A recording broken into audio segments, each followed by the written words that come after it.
બોલીએ મારી ચિત્રોડા વાળી સિકોતર માતની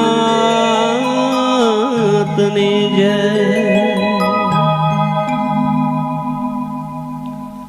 વર્ષોથી ચાલ્યું આવતી એક વાત છે એવી કે પહેલા કોઈ પણ હગાઈ થાય ને એટલે ગોળને ટોપરું વેચતા, એમાં બે કાસલીઓ હોય, એક નર અને એક નારી, અને ₹1 હાલતા જીભોનની કિંમત હતી। માણસ બોલે એટલે વાત પૂરી થઈ જાય। વાહમાં ગમે તેના દીકરાનું હગું ગમે તે માણસ કરીને આવે એટલે ગરધણી માન્ય રાખે।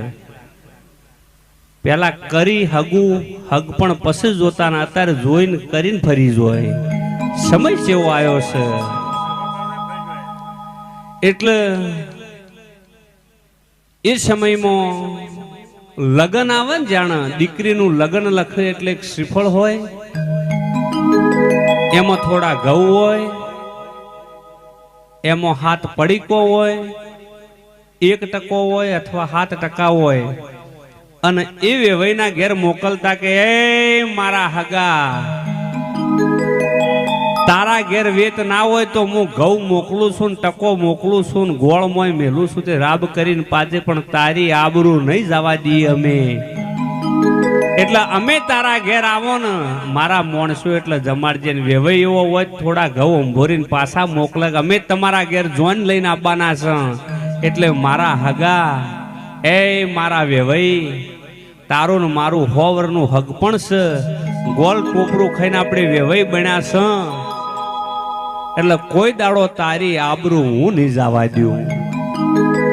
પછી લગન લસી અને પૂંખણીઓ હોય એટલે વરની માં હોય તો દીકરો હોય તો એ વરની માં, દીકરી હોય તો એની માં, એને પૂંખ, એમાં એક દોહરું આવે બળદનું, એક રવાયો હોય, એક હોબેલું હોય, એક પછી બાજરીનો ડોકો હોય ને એમાં હોય।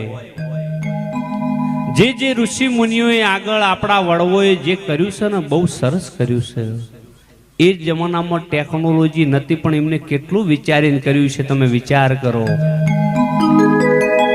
કોઈ માતા નહીં કહેતી કદી એક તમે ઉપવાસ કરજો, પણ તમને સરદારે મંદિર છે ને, તમે દેવ તો વગડે મોનો તો મનાય, પણ મંદિરે જો એટલે તમારા આત્માને એમ થાય કે હું મારી માતાએ આવ્યો, અને તમારો આત્મા રાજી થાય એના માટે મંદિર છે। વેણ વધાવો છે એ ખાલી વિશ્વાસ છે કે મારી માતાએ દોડ આલ્યો, ન તમને ભરોહો હોય તો એ કાયમ ભેળી રહે। એટલે એ પૂંખણીઓ હોય, એટલે પૂંખણીઓ છે ને એમાં બહુ સમજવા લાયક છે। એમાં 2 પાસો પેલો મુઠ્ઠીઓ હોય તડતડિયો, એક શેલીનો ને એક ઘઉંના આટાનો। એટલે દીકરીને એની માં, એના પિયોર પક્ષ વાળો એવું કીધું કે બેટા, તને પરણાઈને તારા હાહરે મોકલવાની છે, એટલે મારી દીકરી તારી હાહુ ખરાબ હશે ને તો જેમ હોયની અણી મારે ને એમ તને હેરાન કરશે, પણ તું અસલ મા બાપની ખોનદોન દીકરી હોય પાછી મત આવજે અને અમારી આબરૂ મત ગાઢજે। એના માટે હોયનું પૂંખણિયું હોય છે। પછી રવાયો એટલા માટે હોય છે કે જેમ શાહને આપણે ગોળીમાં વલોવીનો છે ને, એમ તને હેરાન કરી નોખશે, આમ રમણ ભમણ તને એટલો વખો પડાવશે, તારો હાહરિયો કજાડ હશે તો, પણ મારા દીકરા તું સમજીને રહે, અને જેમ જીની કિંમત થાય એમ તારી કિંમત થાહ, પણ તું હમી રહેજે। અને અમારી આબરૂ દીકરી ફેરા ફરતી હોય 2 મુઠ્ઠીઓ વાળે, એક મુઠ્ઠીમાં એના બાપની આબરૂ હોય ને એક મુઠ્ઠીમાં પિયોરની, કે મારા મા બાપ હું જીવ્યો ને ત્યાં સુધી મારા પિયોરની કે મારા હાહરાની આબરૂ નહીં જવા દઉં, એટલા માટે દીકરી મુઠ્ઠીઓ વાળીને ફેરા ફરતી એ જમાનાની વાત છે। પછી રવાયો એના ચેડે દોહરું હોય કે એ મારી દીકરી, હોમે વાળાના ઘેર તારું દુઃખ કદાચ આવે તારા કર્મે તો બળદ બની અને તારે શેતર શેડવો પડતો, શેતર શેડીને પણ એ ઘેર રેજીને છૂટી મત થાજે, મારા દીકરાને અમારી આબરૂ રાખજે। એના માટે થઈને દોહરું હોય છે। પછી હોબેલું હોય છે કે તને ખોડી નોખે ને જેણી જેણી, તોય પેલા એમ કહેતા કે દીકરી મરી જાય હારી પણ છૂટી થાય ને ના હારી। એવું આપણા ગંઢિયા કહેતા.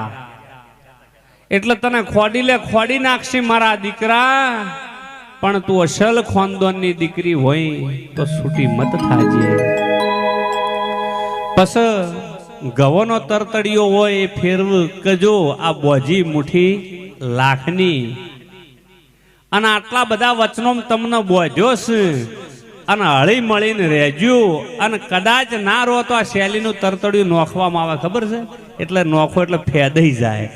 જો કે તાણ તમારી મરજી હોય એમ તમે કરજો, ના શૈલીનું તરતડિયું ફેદાય એમ ફેદાઈ જાજો. પછી દીકરીને ચોરીમાં ફેરા ફરતી હોય ને એટલે જમણા પગનું ચંપલ કાઢીને એને પજે લગાડવામાં આવે કે દીકરા આજથી જ તારા જીવનમાં ડુંગરા ચડવાનું ચાલુ થઈ ગયું, ડુંગરા ચડવા પડે ચડીને પણ જીવન પાર પાડજે. અને દીકરીનું વાળાબાનો ટેમ આવે ને, ગમે તેવો બાપ હોય સાહેબ, એના માથે મોત હોય ને બંદૂક કોક ગોળી મારે તેનો બાપ ના રૂવો, પણ આ દુનિયામાં એવો કોઈ બાપ ના હોય પોતાની દીકરીનું વાળાબાનો ટેમ થાય ને એની વશમાં વહુ ના આવે. ગમે એવો બાપ મજબૂત હોય પણ એ દાડે હારી જાય. અને તોય વસ્તી એમ કે ગાડી જાતી હોય કે એના બાપે શું આલ્યું છે. અલ્યા એના બાપે એક કલાકની દીકરી હતી ને 20 વર્ષની કરી, જેને પોતાના જીવના ઘોડે હાચવી, કાળજાનો ટુકડો, કોઈ દાડો એનું માથું ના દુખવા દીધું હોય એવી કરોડો રૂપિયાની તને દીકરી આલી છે. અને વસ્તી તો પુરગત જોવો છે કે એના બાપે તિજોરી આલી કે પલંગ આલ્યો. અલ્યા ભલા માણસ એના બાપે એના કાળજાનો કટકો આલ્યો છે. હા, અને કે દીકરી તું હું છોડીને આવી, એને પિયોર છોડ્યું, એને મા બાપ છોડ્યું, એને બેનપણીઓ છોડી, એને ભાઈ છોડ્યા, એને બુન છોડ્યું, એને તમામ પિયોરનો ઝાડ નેની નેની ગલીઓમાં રમીને મોટી થઈ હોય ગલીઓ છોડી. અને તોય જેના ઘેર હારે જાય માણસ શું કે તું હું છોડીને આવી છે. ભલા માણસ એને છોડ્યું છે એટલું આપણે છોડી ના એક. અને દીકરી હારે હેડવાનો ટેમ થાય એટલે કંકુની થાળી કરવામાં આવે, અને એ થાળીમાં દીકરીના 2 હાથ પલાળી અને બાપના 2 ટોડલી એના પંજા મરાવવામાં આવે. એ પંજા એટલા માટે મરાવ કે મારા માના જણ્યા ભાઈ, બાપના ઘેર જેટલી બાપુજી હોય માલ મિલકત હોય એમાંથી મારે તલ ભાર નહીં જોતી. હું 10 ઓગળીએ તને સહી કરીને લસી આલું છું કે ખાલી મારા ઘેર અવસર હોય ને એટલે તું આઈનું ભરે તો હું રાજી. કુંવાસીને લેવાની ભૂખ ના હોય પણ પિયોરનું કૂતરું ભાળી જાય ને તો કુંવાસી રાજી થઈ જાય. અને દુનિયાની વસ્તી એના કદાચ આમંત્રણ એના માન સ્વીકારીને આવી હોય, એના ઘેર અવસરમાં દુનિયાની વસ્તી કરોડપતિ માણસ આવ્યો હોય પણ પિયોરનું નેનું છોકરું ના બાળે ને તાર કુંવાસી વાટ જોવો કે મારો ભાઈ નહીં આવ્યો, એ મારું પિયોર નહીં આવ્યું. અને પિયોર એટલો તો કહેવરાય છે કે મારા ભાઈ ખાલી લીલું નાળિયેર લઈને આવશે ને તો એ ઘણું એવું. એટલે એટલા માટે 10 ઓગળીએ કરીને એના પંજા પાડવામાં આવે છે.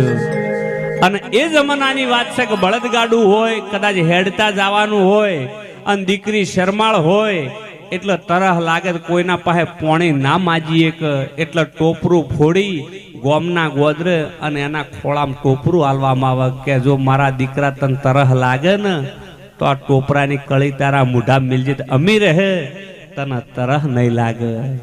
પણ અત્યારે ટેકનોલોજીનો જમાનો આવ્યો છે સવજી ભાઈ, સંસ્કૃતિ આગળની લાગણીઓ આપણા ગંઢિયાના જે કરાર કરેલા લોકો ભૂલી જશે. અત્યારે તો હગું કર્યું હોય 4 દાડા થઈને ફોનમાં કોઈક બબાલ થાય કે પપ્પા મને નથી ગમતું, એના પપ્પાએ પાછા તૈયાર, ચલો બેટા છૂટું કરી દો હળો.